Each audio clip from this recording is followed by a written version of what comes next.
Okay, so we are at the bottom of Chaf Bet Amud Aleph. And if you're following the art scroll, that's 22A3 at the bottom of the left-hand column. We dealt with, up until now, we talked about this idea. So from the last time that we dealt this, we were learning this, we spoke about actually how you divide the aliyot.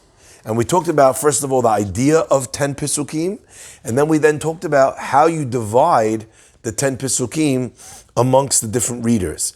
Who gets 4? Because obviously it's 3, 3, and 3 is 9, so who gets 4? Does the first person get 4? Does the second person get 4? Does the third person get 4?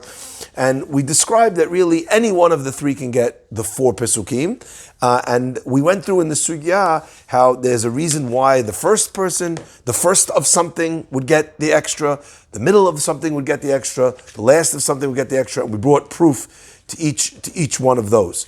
Then after that, the Gemara then started working on specific cases of where you would end for each reader in specific readings. And we basically came across this new concept, which is very important, and that is that the standard understanding is that we try to avoid a scenario where we read only 2 Pisukim or less than 3 Pisukim into a new chapter, or that we leave only a remainder of 2 Pisukim before the end of the chapter. So let's say, as an example, there's 20 Pisukim in one chapter. I read 18 of them. There's 2 left. That's a problem. What's the reason why that's a problem, we said up until now? Because the guy walks out and he thinks to himself, there's only 2 Pisukim left till the end of the chapter. They're obviously not starting a new chapter. So if there's 2 Pisukim left, it must be, he surmises incorrectly, that a person can read an aliyah of only 2 Pisukim. Okay? Now the Gemara brought exactly the same thing. You also, in the same way, we're worried about the guy leaving early, we're also worried about a guy coming late. So if, as an example, you start less than 3 Pisukim into a chapter, also the guy will look backwards and surmise, oh, the previous aliyah must have only have been 2 Pisukim. Okay? And then that was really where we ended off, where the Gemara answered that there's a difference between the person who leaves early and the person who comes late. Because at least the guy who comes late, if he has this question, he turns to the guy next to him and the guy says, no, we started the last chapter. So he can rectify his misunderstanding. The guy who leaves early, once he leaves and he sees that there's only 2 Pisukim left, he arrives at that incorrect understanding and he has no one to ask because he left the synagogue. How do you denote chapter?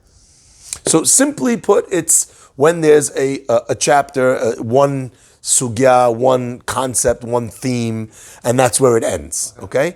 Another way of understanding it is when there's actually a chapter in the Torah, like a pei, stumot or pituchot. Another way of understanding it is a parasha.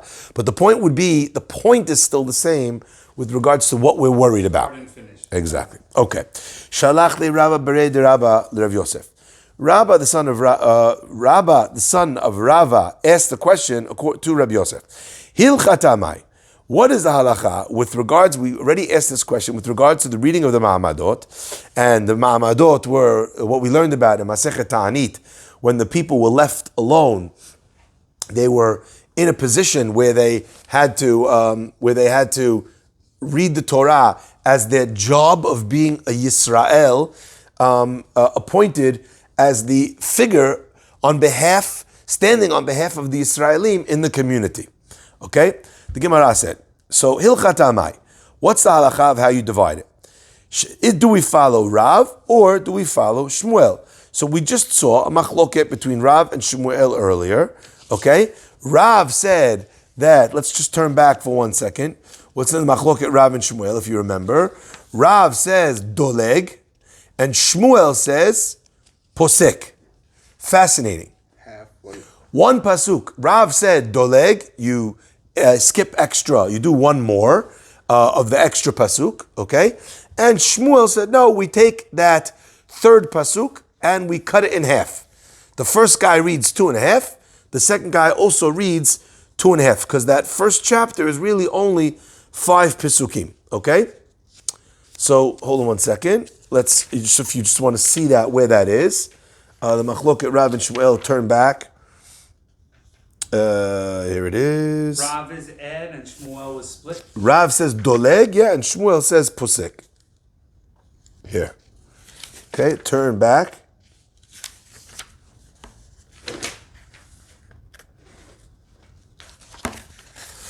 To Chaf Bet Amud Aleph, okay?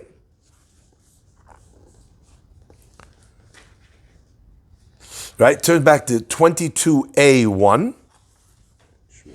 Right? So Rav says the first guy reads 3, then the second guy basically skips back a pasuk and reads the last pasuk of the guy before him. Okay? So first guy reads 1, 2, 3, second guy reads 3, 4, 5. Shmuel says no, pasuk number 3 gets cut in half, and first guy reads 2.5, second guy reads 2.5. Okay? So the Gemara asks, so what is the actual halacha with regards to this, the ma'amadot? How do we divide the 5? Shalach le, he said, hilchata doleg. The halacha is that doleg, that you go back and read the last pasuk. Ve'emtzai dolgan. And the middle reader is the second of the 3, because remember, we have the 3 readers. The last guy has his own, he's free and clear. It's really the first 2 guys who had the problem. So who does this? Not the third guy, because you could have said, first guy reads 1, 2, 3, second guy reads 4, 5, 6, last guy reads 6, 7, 8. Okay, and then you're good. But the Gemara says, no, it's the middle person who goes back 1 pasuk and not the final person. Okay? That's Rosh Chodesh? That's Ma'amadot. Okay, Ma'amadot was when they would read Bereshit, which has 8 pasukim. Now the Gemara continues. Zeh HaKelal, kol sheyesh bo musaf. Any time when there's musaf, let's go back and see what the Mishnah said. If you remember, in the Mishnah we were talking about when we add and when we subtract, okay? So the Mishnah said,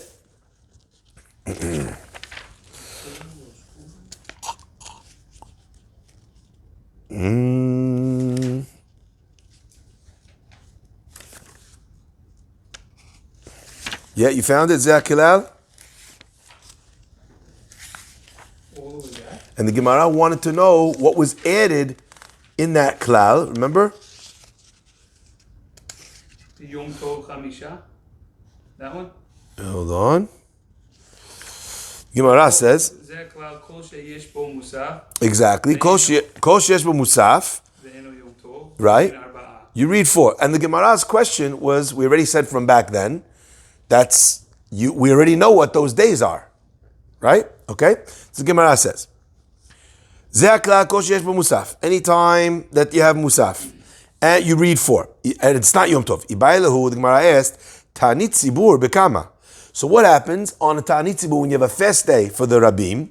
How many readers do you have on a fast day for the Rabbim? Which one of these is as follows? The Gemara says as follows.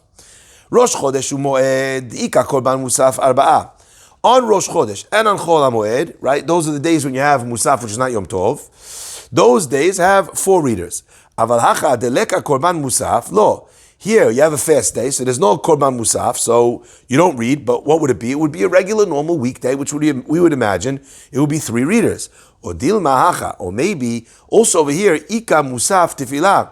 On a public fast day, right? We have a musaf, not the musaf of musaf, but the added prayer of Anenu, which is a new prayer.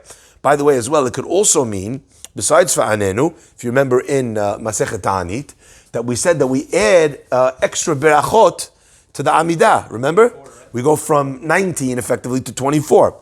So the Gemara over here is that when the Gemara is asking, there's additional prayer that's added. So therefore, maybe it would be follow the rules of Musaf. The Gemara says, Tashma, let's learn. On Rosh Chodesh and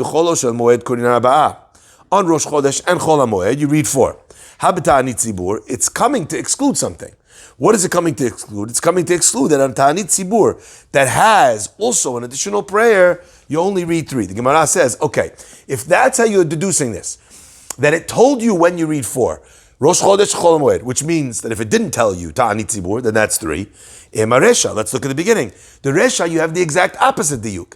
Because in the beginning of the Mishnah, what did it say? Sheni Chamishi and Shabbat Mincha.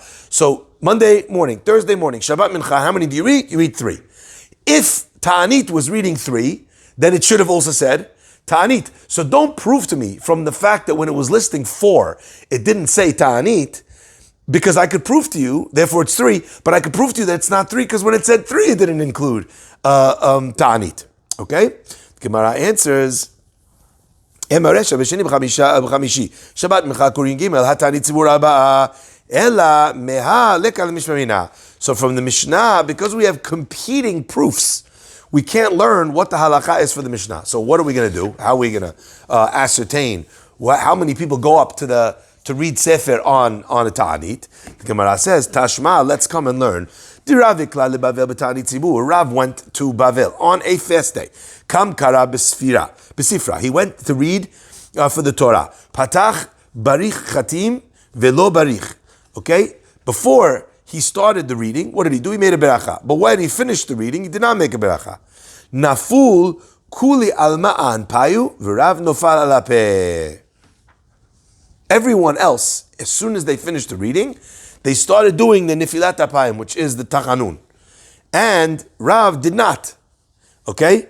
What's the indication? Can we do that before the reading? Sorry? Wouldn't we have done Anna before the reading?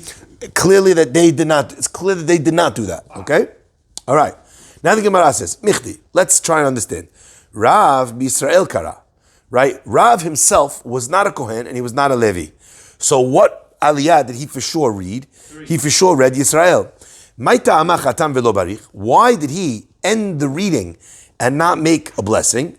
Lav mishum debai lemikra achrina batre. Isn't it because Rav understood that there should have been another guy reading?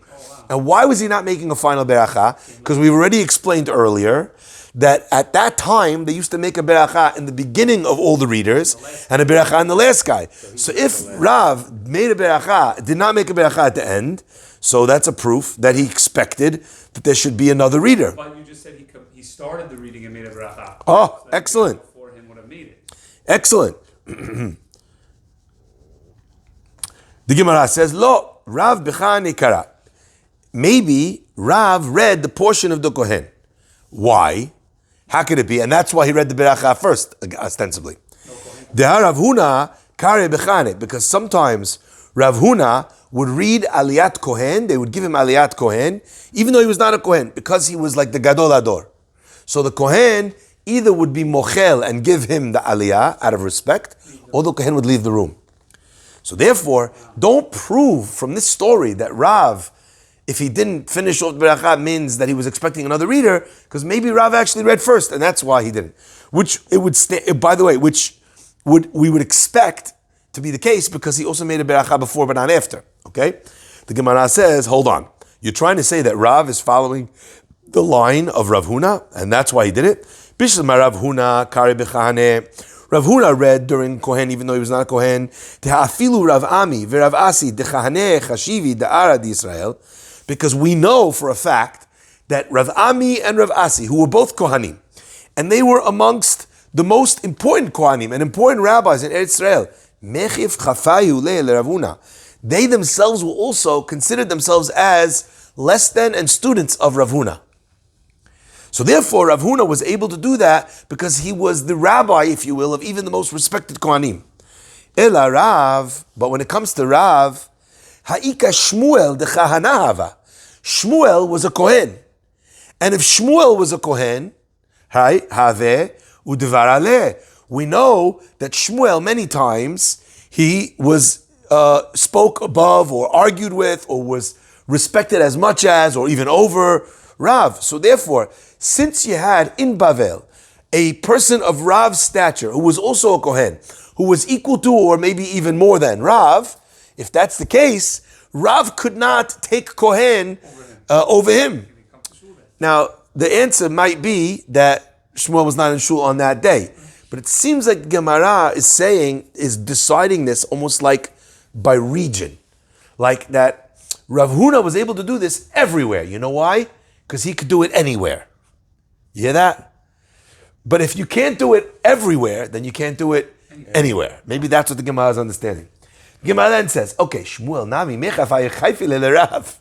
Actually, no. Shmuel was also underneath Rav. V'Ravu da'avad lekavod, but it was Rav who gave Shmuel honor in respecting him above him, perhaps because he was Kohen, perhaps because of Rav's midot.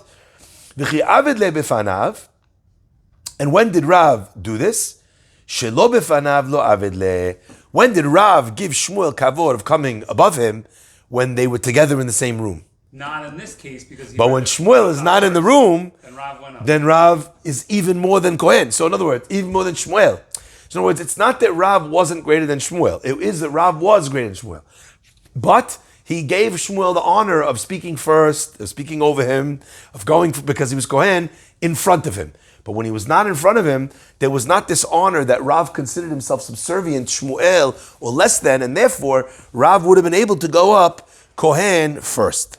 So therefore there's no proof from this story that there's 4 olim on a ta'anit. Are we clear?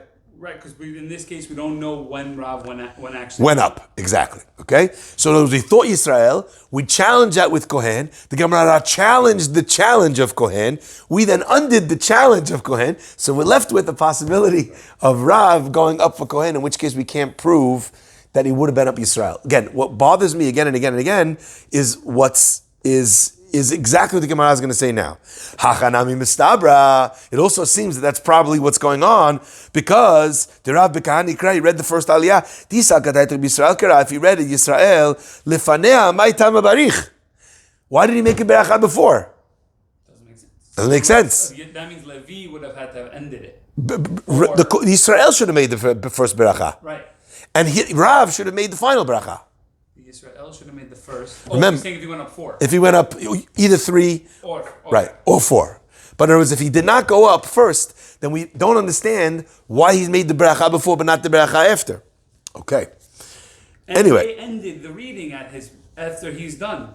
Sorry? But don't we know that he couldn't have gone up Kohen because after Rav finishes his aliyah, they start to say Anna. Which would mean that the reading was over. That the reading was over. So, and it's definitely not over after 1. Can't be. So that should be a good proof. The Gemara says, no. Lachar takana. No, you can't prove from the beracha that Rav was making Kohen because this is after the takana. Which takana are we talking about? That every reader makes a beracha before and after. What's the obvious question? So then how come you didn't make the reading after? Excellent. It's beautiful when you already understand how the Gemara works. Okay, so then why he should have made a beracha afterwards because that was also part of Takana. The Gemara says Shani hecha diyati Rav dimeil aili. When Rav is there, we're worried that people will come late. Mefik lo nafki. Like if you have the chief rabbi there, a guy might come late because he overslept, but he's not leaving early. The chief rabbi is getting an aliyah. Are you walking out early? So therefore, there's no reason why anyone, except for the last person, should say the beracha after the reading. So therefore, it is possible, right? It's possible that that the reason why he made a beracha before is because he was actually late. He was actually not the first. In other words, he was actually last. But why did he make the beracha before? Because maybe someone would have come late. Why didn't he have to make the beracha afterwards? Because no one's leaving if you came at that point. And then, ostensibly, at this point, the Gemara is expecting that there was another oleh, the 4th, and the 4th person would make the final beracha. But didn't we say that the takana was already instituted that whoever went up makes the beginning and the end bracha? Yes, but that's when someone leaves. Since in this instance, no one's going to leave. So then they'll fulfill the obligation with the last Oleh's bracha. The Takana didn't hold this is the case for everything. It gave it open. It was, but in extreme scenarios, like the Gadol Hador came to Yeshua that morning, right? Then we're not worried about that. So then he would not have to make the final bracha. If the time of whoever the chief rabbi is now, they came to shul that they would not make the ending bracha. I don't know if they would not, but they would not have to. Oh wow. Okay, that's at least according to what the Gemara is saying. Okay, so we don't have a proof from here that that's not the case, but you can't prove that it's not the case from here because I could explain it this way. Okay, the Gemara says, okay, so let's try and find the proof that we can't knock out. Tashma, come close and listen. Let's learn from the Braita. Zakilal. Kol sheyesh bo bitul melacha. Anytime that you have the people that are trying to get to work but they can't work because you're going to extend la'am for the nation. Kigon ta'anit tzibur b'Tisha B'Av. So, as an example, Kigon ta'anit tzibur b'Tisha B'Av, like a public regular fast and Tisha B'Av, Korin Gimel. She'en bo bitul melacha la'am, and when there's no case of a bitul melacha for the people, such as the holiday Kigon Rosh Chodashim v'cholo shel moed, right? Korin Daled, then you're going to read 4 olim, okay? Now, we already explained this before. There's a mild element of work on Chol Moed that's possible, right? But it's less than. When it comes to the regular fasts, that's a regular work day for many people. And even Tisha B'Av, when we say there's no siman beracha, but it's not an obligation to not work. So therefore, the Gemara expressed that would be a case of 3 olim, and here's a case of 4. So the Gemara says, Shema mina, what do we see from here? That when it comes to a public fast day, the Braita says explicitly, Ta'anit Tzibur and Tisha B'Av get 3. Right? Amar Rav Asi, v'ha'anan lo tenanachi. But we did not learn the same halacha in our Mishnah. So you brought me a Braita, fine. But the Mishnah says differently. Ze'aklal, this is the rule, Kol yom sheyesh bo musaf eno yom tov, korin haba, any day which has musaf, but does not have Yom Tov, is not considered a holiday, which we understood was Rosh Chodesh and Chol HaMoed. Okay? Korin Arba'a, you read 4. Now, why did it have to tell you that rule if you already told me in the Mishnah Chol HaMoed and Rosh Chodesh is 4? So then you came to me and tell me, and this is the rule. Anytime there's additional prayers of Musaf, and anytime it's not the holiday, you read 4. It must be coming to include something that was not explicitly stated. What's it coming to include? Lav la'atuye ta'anit tzibur v'Tisha B'Av. Doesn't it come to include a ta'anit tzibur v'Tisha B'Av which is not mentioned explicitly in the Mishnah? So the Gemara says, no. Let's see if we have another way. Urav Ashi matnitin mani. Because if that's the case, Rav Ashi, who says that that's what the Mishnah is saying, you have a Braita that says the opposite now of the Mishnah. Because the Braita explicitly says, Ta'anit Tzibur and Tisha B'Av is 3. And now you want to tell me from a diuk in the Mishnah that Ta'anit Tzibur, fast day, and Tisha B'Av is 4. Okay? So, the Gemara says, Lo Tanakama velo Rabbi Yossi. According to Rav Ashi, if you want to posit that this is something to learn in the Mishnah, I have an explicit Braita that you now need to find a home address for. Otherwise, your proof is not a good proof. The Gemara answers, Rav Ashi matnita and mani, who's it going according to? Lo Tanakama, it's not according to the Tanakama, the beginning of the Mishnah. V'lo Rabbi Yossi, it's not according to Rabbi Yossi. The Tanya, because we learned in the Braita, Chaliot b'sheni v'chamishi, if Tisha B'Av falls on a Monday or Thursday, korin gimel maftir echad. You read 3, umaftir echad, and one of them reads the haftarah, the portion that's related to Tisha B'Av. Bishlishi u'b'revi'i, if it's Tuesday and Wednesday, koreh echad umaftir echad. You read, one person reads the aliyot and one person does the haftarah. That's what the Tana Kama holds. The Gemara says Rabbi Yossi Omer, but in the Mishnah, Rabbi Yossi says leolam korin gimel. You read 3 umaftir echad, and you read 1 haftarah on Ta'anit Tzibur and on Tisha B'Av on any day of the week. Okay? So let's just review. According to this, Rabbi Yossi says Tisha B'Av on any day of the week you read 3. According to the Tana Kama, on Monday and Thursday you read 3, and on Tuesday and Wednesday, right, you read 1. So then this Mishnah, according to you, is saying 4. It's neither the Tana Kama who holds either 3 or 1, depending on what day it is, and it's not Rabbi Yossi who holds 3 on any day of the week. Someone has to say 4. Right? Sorry? Right. So if that's the case, Rav Ashi, it doesn't make sense to me, Rav Ashi. It doesn't make sense to Rav Ashi. It doesn't make sense to me that your diuk is correct. The Gemara says, Ve'ela kasha ze'aklal. So if you're going to tell me that Rav Ashi is now wrong, he raised a good point. It says 4 in the Mishnah on Chol HaMoed and Rosh Chodesh, and then you told me, and any other day that has Musaf and is not Yom Tov, you read 4. What day is that referring to that it felt it necessary to review something that you already told me? Work days? Sorry? What would it pertain to? Because we said that we don't a loss of work. So Rosh Chodesh we said was loss of work day because you go to work, but Yom Tov is not. What do you mean? It doesn't have to do with loss of work day. I don't understand. The four. We're saying that on these days, the days of Musaf, the reason why we read four is because it has a loss of work. No. We're saying that the Mishnah says clearly a day that has Musaf and that is not Yom Tov, those days you read for. What days would those be? Rosh Chodesh, Chol Moed. Right. The Mishnah says explicitly already in the same Mishnah, Rosh Chodesh, Chol Moed, you read for. So now what are you adding by telling me this is the rule? On a day like this, you read for. It must be coming to add a day. Okay. So Rav Ashi, says a great idea that's coming to tell you Tani Tzibur and Shabbat. The Gemara then asks the question, if that's the case, so we have a Mishnah, Tanaka Man, Rabbi Yossi, that they're arguing over how many you read on Shabbat. One says 1 or 3, and the other one says 3 always, but none of them says 4. So according to you, Rav Ashi, there is no one that holds what you say.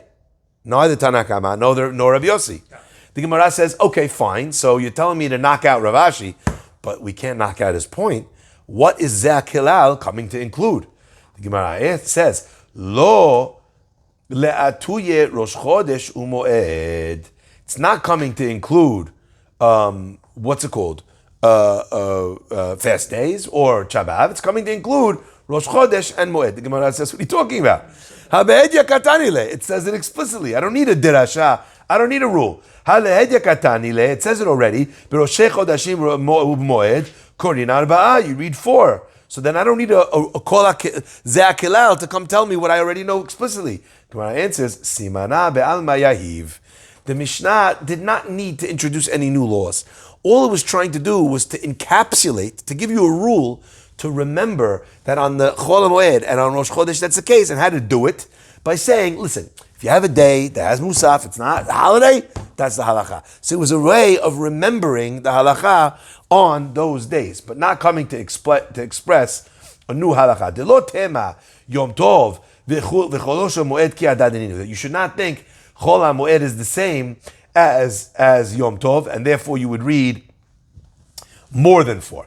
Ela nekot hay klala biyadecha. Rather, this is the rule, this is how you remember it. Musaf, no holiday, 4. Okay? Called tafeh le milta mechavre, tafeh le gavra yitera. Any day that has something more than another day, in other words, if you added an extra prayer, then you add an extra guy. Okay? That's what the Gemara is, how the Gemara is understanding it. Hilkach Rosh Chodesh Moed, Dika Korban Musaf, Korin Arba'a. Rosh Chodesh and the holiday, you have Korban Musaf, you read 4. Okay? Yom Tov, but on Yom Tov, de asur b'asiyat melacha. Yom Tov, when you have an extra thing, in other words, there's also a forbidden element of working on that day. So now you have one more extra thing to add to it. That's 5. Yom Kippurim, de anush karet, right? That you're not allowed to eat, and there's an onesh of karet if you eat. So that's an added layer. So what do you have? 6, Shisha. Okay? Shabbat, the Ika Isur, Skila. Shabbat has an Isur on top of that, of Skila, for transgressing beyond Karet. So there's another thing that's added, okay? Of Skila, which is a death by stoning. So Shabbat has 7. So in other words, each time I find something that was added in strictness, if you will, from the other day, that gives you another person that goes up to the Torah, okay? Now let's go back to the story of Rav before, when he appeared in that synagogue in Bavel.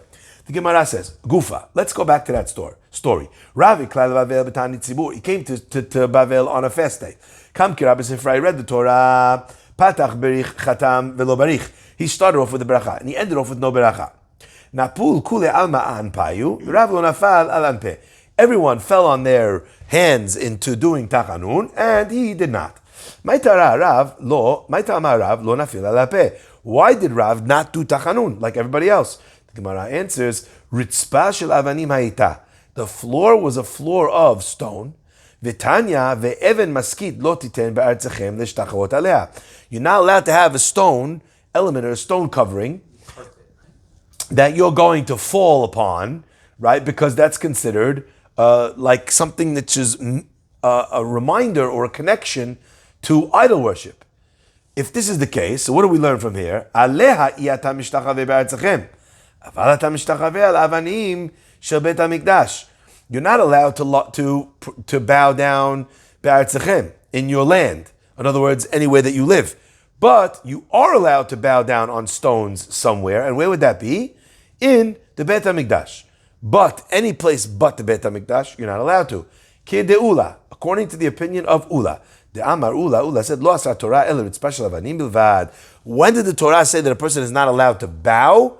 The Torah said a person is not allowed to bow on a floor of stone. That was specifically when the Torah gave its isur. So, in other words, in a scenario when a person was bowing down on a stone floor, that would become asur unless it was in the Beit HaMikdash at the right time. So Rav did not bow. Why? Because he was in a shul in Bavel that had a stone floor. These people were bowing on a ta'anit. They were bowing more than just tachanun. They were going the full prostration on the stone floor. And therefore, Rav felt he wasn't allowed to do that. Iachi, the Gemara asks, if that's the case, my irya Rav, why is Rav the one that's not doing it? Afilu kulinami. No one else in the synagogue is either allowed to bow down on a stone floor. The Gemara says, Kamed Rav Havai. The stone floor part was only in front of where Rav was.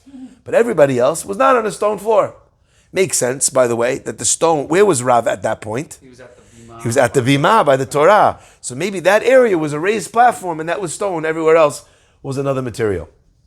The Gemara asks, so if that's the case, let Rav go where they are and then do the bowing like them.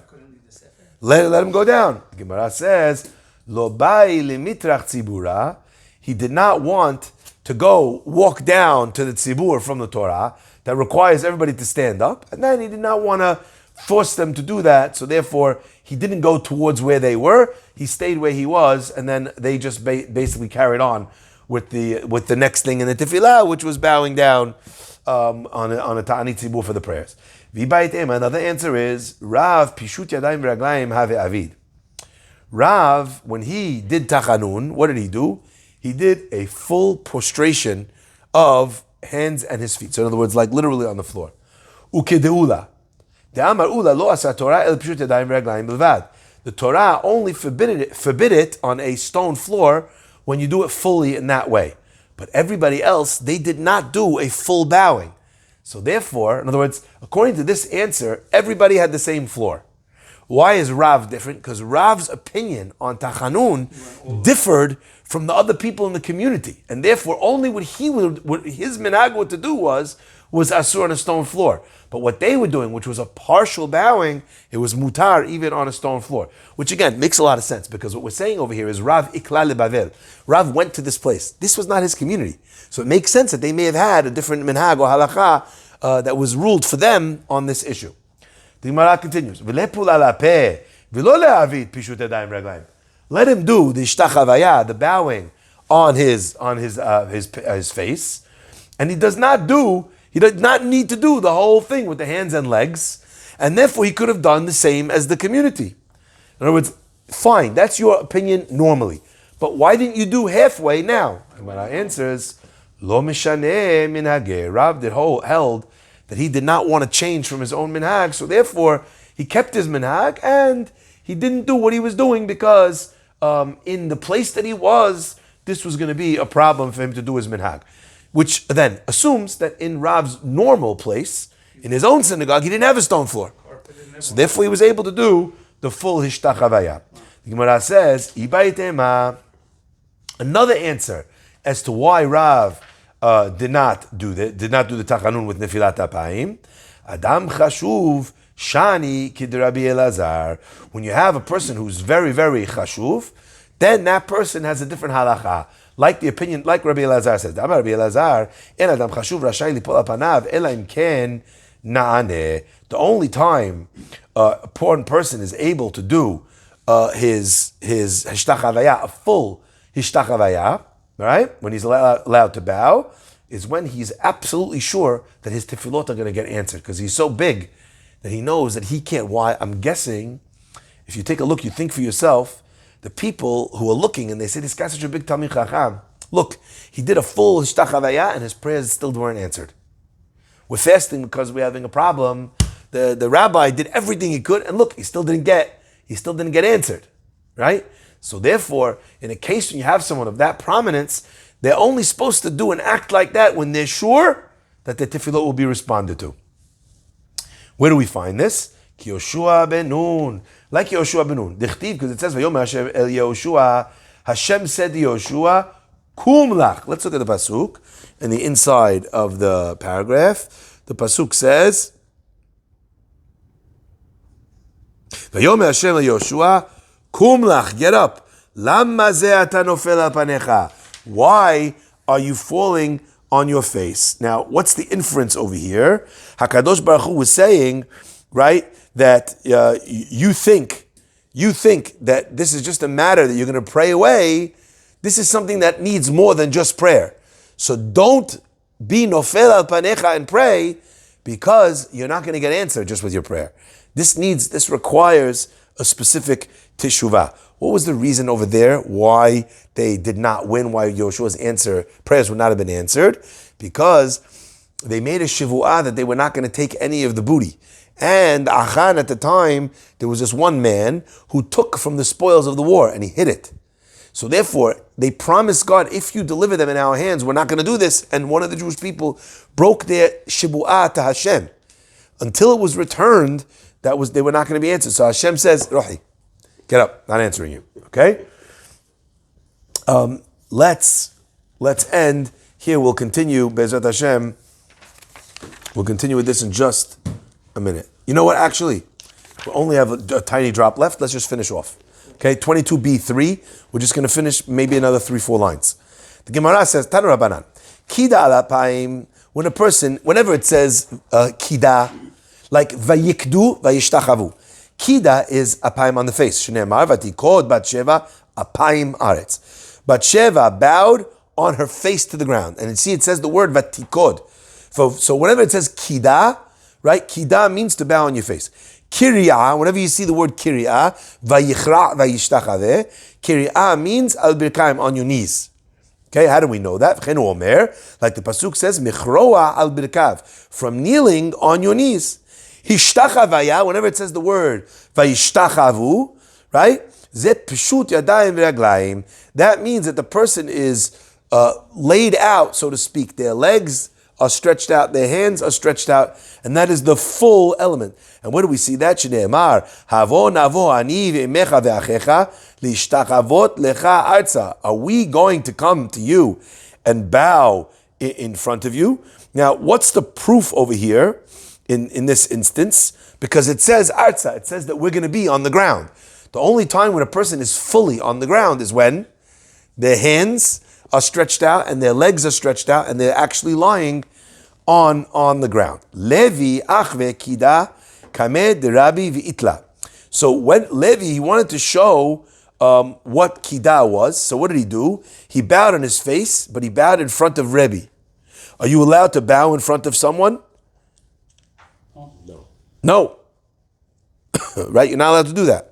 Now, Rashi says something very interesting, because normally you read the Gemara, you'd expect that this idea is that Levi was doing this in front of Rebbe, and he became lame from it. Why? As a punishment. Wow. But actually, Rashi says something different. Let's take a look at Rashi. Wouldn't it be as a teaching? I'm showing you how to bow. I'm showing you how to bow, but still, it would still be asur. Wow. The Gemara says, Achvi kida noetz godlav. He sticks his thumbs into the ground. V'nish'an alehem, and he leans on them. V'shocheh, and he bows ad shenoshek et haritzba, until he kisses the floor. V'zokef, and then he stands up. Mitoch she'enu yachol lihisha'en al godlav, since he could not rest on his thumbs, they were not strong enough to hold him.